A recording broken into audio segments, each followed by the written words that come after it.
Bel vardır be.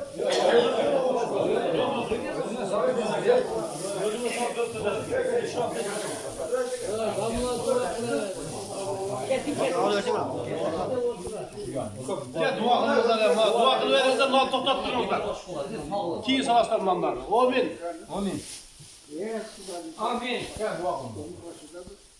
Bana özümüzün bağlarını siz menem bizge dastur koyunca her künce namazlarını koyuptur. Allah-u Teala dergâh-ı ayasta kabul kılıp ötkönlerin başlarına sayaban kılsın. Büyüçüge tinçlik, amanlık, bereket, faizi versin. Bildi versin, onu verem degen berekelerini versin.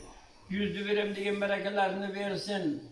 Umullarını uzun kılsın, rızıklarını belant kılsın. Şu Rasiyadaki baldaram çoğa koşulgan iken şolarından seferlerini bekatar kılsın. İşleri gürbac versin, tapkan tukanıga bereke versin.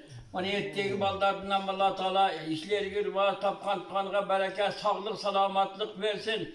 Sağı salamat oynak bir bala çakalarga baş olup şunday gelişin cürtüsü hizmet kılıp yürüvergen olsun, maksat dileklerine Allah özü yetkirgen olsun.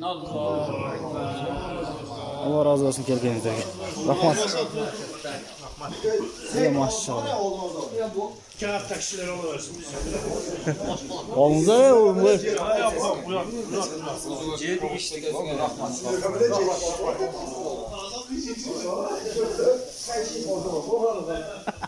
Ettin bunu varsa?